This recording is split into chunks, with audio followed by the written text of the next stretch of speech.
Welcome everyone to HogvilleNET YouTube Live's post-game. Arkansas, the 16th ranked Razorbacks at a neutral site, American Airlines Center in Dallas, loses to number 8 Baylor 72-67. Arkansas drops to 1-1. Baylor also 1-1. Baylor played two ranked teams this week, had a blowout loss on Monday against Gonzaga by 38 points. Arkansas 16-point win over Lipscomb at home on Wednesday. And the Baylor Bears get their record even. Led this game throughout. Arkansas never had a lead. Arkansas trailed by double digits in both halves. The Razorbacks always clawed back into it, though. They fell behind by 11, found ways to get right within either a possession. Even early in the second half, an 11-2 run out of the gates. Arkansas was down 9 at the break, tied the game at 44-all. Baylor another run. Got it to 11 points about midway. The lead again, 61-50 about midway through the second half. And Arkansas continued to put together runs. Got within 3 points on a couple of free throws by Nellie Davis with about just under 3 minutes to play. And then Arkansas needed a deep boogie flan three-pointer, a pull-up three from way out there to get within 3 again, but only 24 seconds left. It was just a little too late. Baylor was better inside and out, really in transition too. We're going to go through the stats. We're not going to spend a whole lot of time here. They're breaking everything down. The court is already up. They had a customized court for this game tonight. Logos for both the Razorbacks and Baylor Bears on the court. This, of course, is the home of the Dallas Mavericks. They're already pulling up the floor. You can't really tell behind me as I'm sitting here at Media Row, but this is a tough one for Arkansas. Look, I thought Arkansas really struggled offensively, especially in the first half. You could say all game, but really in that first half, the early going, couldn't solve. Baylor had those junk morphing defenses, you know, a 1-1-3, and then it morphed into a 3-1-1, and it was a 1-3-1. And they just kind of moved guys around to shadow certain players and really got in the gaps. We talked about the previous game, Lipscomb trying to play his own defense, but they weren't physical, and Lipscomb didn't have any gap help, and Arkansas's guards were able to drive one-on-one, drive defenders down to the paint. And I said in the pregame yesterday, I said, Baylor will be advantage Baylor in a tight game today. I didn't predict a score, but I said I gave Baylor the edge, playing closer to home, having a few more days to prepare, especially coming off a bad loss, want to show well on national television. But I went through some of the key points to what Arkansas would need to do here, and I said Arkansas needed to be not only better than the other team in transition, which really Arkansas wasn't, but they needed to be better, if not shooting threes, figuring out how to get in their drive game. And that zone, those junk zone defenses really kept Arkansas from putting the ball on the deck and getting by guys. You saw a Duke Thero who had a hero game today and really carried Arkansas in both halves. He would put his head down and just create his own gaps, playing some bully ball, but they just weren't there. You saw Arkansas's guards, when they did get penetration, they were contested, unlike they were against Lipscomb. They really struggled to shoot. And then Baylor, I thought Arkansas's transition defense was not very good, especially in the first half. Baylor got some easy scores, even after, just a deep defensive rebound, nothing where the ball was sprayed out closer to half court and they just had an advantage. Arkansas's defense was not getting set, so a lot of the Baylor points early were secondary transition. These were two teams that were not very good shooting from three. Neither one finished with a great percentage. Baylor just a little better, but when Arkansas made that 11-2 run to start the second half to pull in 44, Baylor then goes on an 11-0 run, had an 11-point advantage, outscoring Arkansas 18-7 over the next few minutes. And in that stretch, Baylor hit 4 of its 3-pointers. So the Bears got hot. A lot of that was Jaden Nunn, the guard that finished 4 of 7 from 3. Remember, this was a Baylor team that was worse than Arkansas in the season opener in shooting threes. 3 of 21 on the road at Gonzaga, where Arkansas was 4 of 19 against Lipscomb. Tonight, Baylor finishes 7 of 24. So when they made those 4 threes in that run to build that lead back up in the second half, to be back up 11 about midway point of the second half, they made 4 threes in that run, and at that time, as a team, for the whole game, they were 7 of 17. So the Bears ended up missing their last 7, and Arkansas was kind of chipping away again. And like I mentioned, got within 3 a couple of times late, but it was too little too late. VJ Edgecombe hit 2 free throws with 14 seconds left after Flynn hit that deep 3 to cut to 3. That made it a 5-point cushion, game over. Baylor wins. But again, I think the positives here are several things for Arkansas. One is you played a good team and you found ways to stay in the game and give yourself a chance. I thought Baylor was better both inside and out, because even though they only finished 7 of 24 from three, just under 30%. Arkansas only 5 of 20, 25%. And so, this is what we've seen throughout the exhibition season. And then again, against Lipscomb, this inability to shoot from three. If you're going to take positives away, Adu Thiero with 24 points, that was a game high, 6 rebounds, had a couple of blocks, a couple of assists, a steal. I mean, he was doing everything. Boogie Flan was 17 points. He was 3 of 5 from three. So those two guys accounted for all your makes, and they both shot 50% or better from three.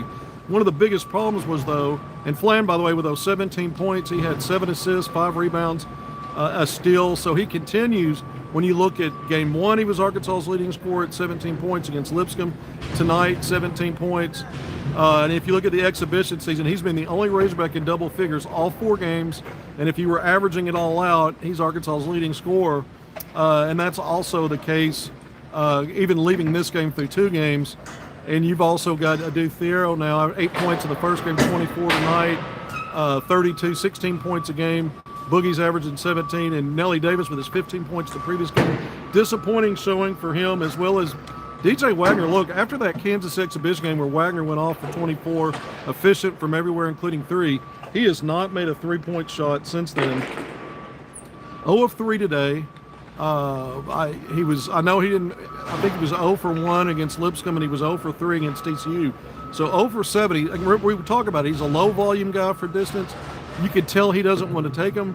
And I thought when you look at outside of other than Boogie Flan, if you look at collectively Arkansas's backcourt, when you add in DJ Wagner and Nelly Davis, that's been the strength of this team throughout exhibition season and what we perceived. But they were outplayed by Baylor's backcourt tonight. Jaden Nunn, I mentioned 4 of 7 from 3, led the Bears with 16 points. Jeremy Roach, the veteran guard and transfer from Duke, 13 points tonight. Nunn also had 3 steals. But you look at Robert Wright, their freshman guard, 10 points. I mean, their backcourt, VJ Edgecombe, who had a really poor, the 5-star freshman, had a really poor outing against Gonzaga, was better tonight. Not great, but 11 points and 8 rebounds. That was big. And look, we know how explosive Thiero is, and he challenged. He challenged in the second half when Arkansas had that early run, and Thiero had 6 of those 11 points in that 11-2 run to tie the game early. But he went to the rack and was challenged at the rim by Edgecombe. And both, I mean, that was bounce on bounce.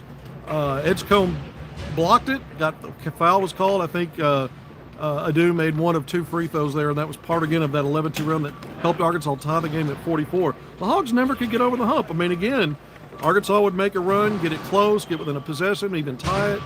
Baylor would run it back out and get a multiple possession lead, sometimes double digits.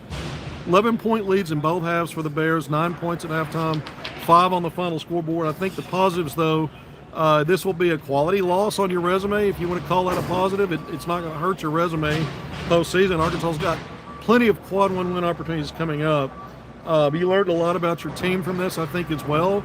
And I think one of the positives is, again, this could have been a game where Arkansas let go of it. Baylor was better everywhere. Baylor shot 27 of 58 from the field, 46.6%. Arkansas, 24 of 58 overall, 41.4%. Baylor, again, we went through the 3-point shooting a little bit better there. Arkansas was actually better at the foul line, 14 to 17. You like to see that. Maybe you want a little higher volume, but 82% matches the efficiency that Arkansas shot against Kansas when they took 28 free throws in that game. Baylor also had 17 free throw attempts, made only 11, so down in the 60s, the low 60s there on percentage. But outside of that, points in the paint, 38-28. I mentioned that Arkansas was really struggled in transition, and some of that was secondary transition where defenders were getting back, but they weren't staying in front of the ball.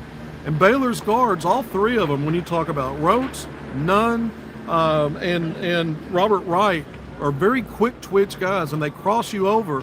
And when you looked at Baylor's 2-man game, whether it was dribble, handoff, or screens out high, the guards were just reading off of that and making really quick moves and blowing past Arkansas's defenders. Arkansas's big men didn't recover. The guards got blown by, and Baylor got a lot of uncontested scores as a result. Some of that was secondary transition, and some of it was flat out Arkansas just getting beat off the bounce. by quickness and not having good rotations. I thought Arkansas really struggled defensively, especially in that first half of cutting all that off. And then you throw in the fact that Baylor's got a guy in a double machine, in Norshad Omier, 15 points and 12 rebounds, and it seemed like every time Arkansas, did something good, he would always come up with a big play. I spoke in the pregame yesterday about how he's just a magnet to the basketball, and he figures out ways to be an opportunistic scorer.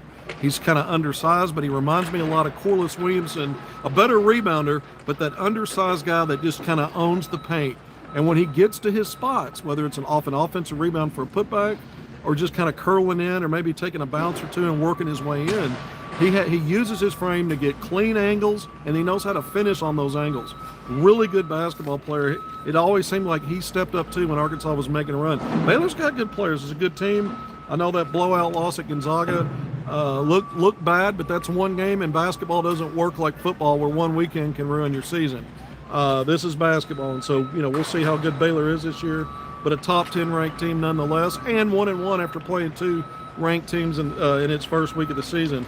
Arkansas also 1-1, but points in the paint plus 10 for Baylor, 38-28. They were plus 10 at halftime, so Arkansas did a better job in the second half. But honestly, a lot of that had to do with Arkansas's just not being able to stay in front of guards. So the guards, these little guards with quick twitch guys, are a big part of why Baylor was able to build that advantage, 10-point advantage there. Norshad Omier, the other one, contributing to that advantage in the paint, and that was really the difference. Because even though Baylor shot better than Arkansas from the field and from beyond the arc, it was that a lot of these scores were easy and point blank, especially early in the game when they built that lead. And even though Thiero and Fland ended up shooting well from three, Arkansas started 0 of 9 and fell in a hole early and could never quite dig out of it. And so even though guys started to hit some later, it just wasn't enough. There weren't enough guys doing it. But again, there are some positives here in the fight that Arkansas showed us to give themselves a chance to get over the hump. They just never could. Arkansas was plus 5 in the rebounding department, so they've won the reboundings overall the last two games. Offensive rebounds, Arkansas plus 3 there. That's their best showing on the offensive glass so far. Plus 3 there. But second chance points, Arkansas's first 6 points of the game were on second chance points putbacks. But they ended up with only 4 more, so 10. Baylor actually plus 1 in second chance points, 11-10. Arkansas has one fast break throughout exhibition, and then of course against Lipscomb, had a big advantage there today, and we talked about this in the pregame yesterday. What kind of margin could Arkansas build there, assuming they weren't going to be as good, they weren't going to still be good shooting three, which they weren't, and maybe not as good as driving guys one-on-one, which they weren't. Where could they get it in fast break? Only plus 2, 15-13. So that's disappointing when you got beat like you did in points in the paint.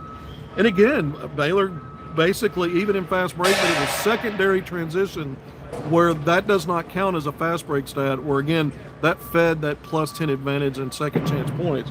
So it's something to keep an eye on. I thought this was, looking at the 2 exhibition games plus this one, the regular season opener, and then this one, this was the first time I thought Arkansas's transition defense was really poor, and not just a play or two, but for long stretches. Bench scoring, Baylor plus 5 there, 13-8.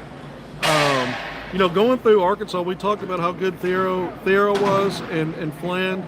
DJ Wagner, again, continued to struggle over 3 from 3, 4 of 10 from the field, had 8 points.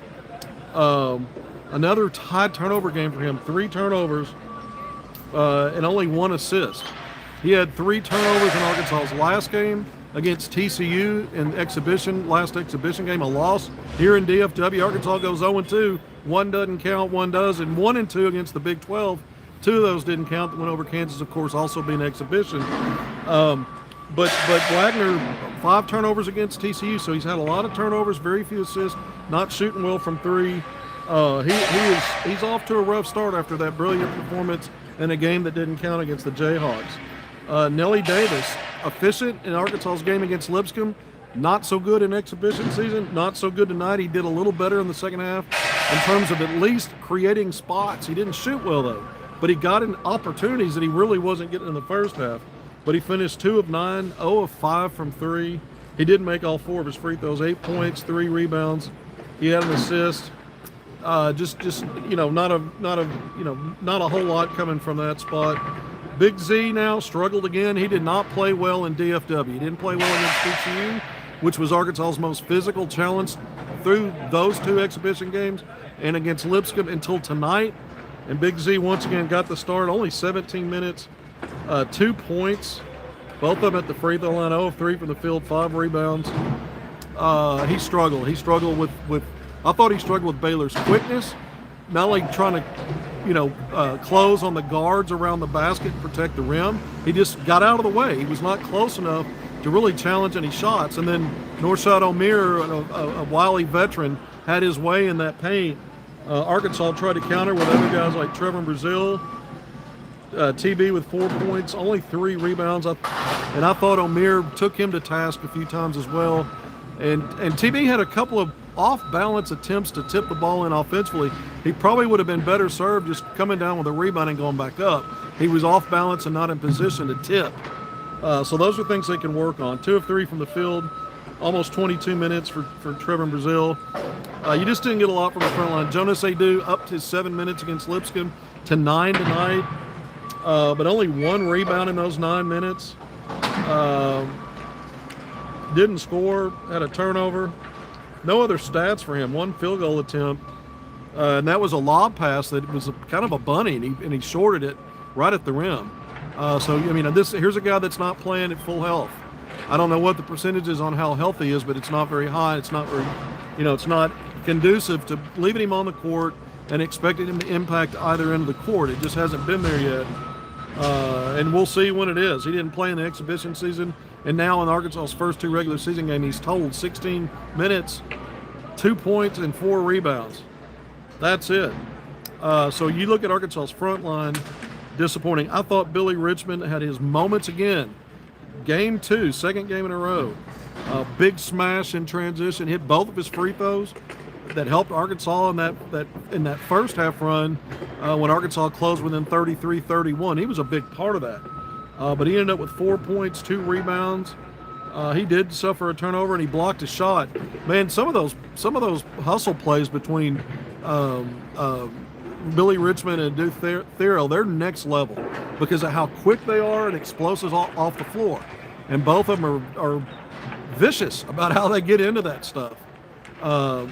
Man, and I think that bodes well for Arkansas because there's going to be a lot of matchups throughout the season, especially in the SEC, where athleticism and hops and strength, there are going to be challenges there, and I think both of those guys bring it. Carter Knox, an off night, say an off night, we haven't seen enough a body of work to know exactly what he's going to bring, but only 10 minutes for him. Billy Richmond, 12. 10 minutes for Knox, 0 of 3 from the field, 0 of 2 from 3. He did have 4 rebounds and an assist. So, he contributed a little bit there. Look, this is an Arkansas team doesn't have as many veterans as Baylor does. That's another talking point here. A lot of veterans on Baylor's team. Arkansas, not as many, and one of those key guys, an all-league guy in Jonas Adu, is basically, technically he played, but he's not factoring in at this point. He's not playing much, and he's not impacting or factoring in when he does so far. So there's an edge there. It sounds like excuse making. I don't believe in moral victories, but I believe a 5-point loss when you were not the better team in either half. You were only the better team in a few runs, maybe 3 runs, and then the other team had similar runs, plus they played better than you around the runs. And given all that, and you put yourself in a chance to finish out the game with a win, I think that's something to look at. Again, teams are going to throw zone at Arkansas all season long. Just get ready for that, get used to it. Where's the 3-point shooting going to get better? How's it going to get better? Who's going to make it better? Right now when you look at it, to me, Thero's a guy that's going to be maybe streaky. 4 attempts tonight, he made 2. That he did his job there. Did it everywhere else. 10 of 15 overall from the field. And a lot of those just tough, grinding shots. He had some nice mid-range shots. He had a fall-away baseline, little fadeaway jumper, 14, 15 feet to open the second half scoring. He had a catch and turn and shoot around the elbow area in the second half. Just a nice little mid-range 14-footer. He was getting it kind of everywhere, getting to the basket, and getting some of those tough buckets. So you love to see that. Boogie Flynn, 5 of 13 overall, so not very good. He's been really good inside the arc, not so good outside the arc. Tonight it was the reverse. 3 of 5 from 3, and he was only 2 of 8 everywhere else. You got to credit Baylor. Baylor did a much better job defensively in Arkansas's guards than Arkansas's guards did defensively against Baylor. And then when they got by that first line of defense, Baylor's guards, Arkansas's back line was almost non-existent. There was, especially in that first half, there were just too many easy scores. Kind of getting to be a broken record now. Arkansas won the block party 6-1. Baylor had one more steal than the Razorbacks.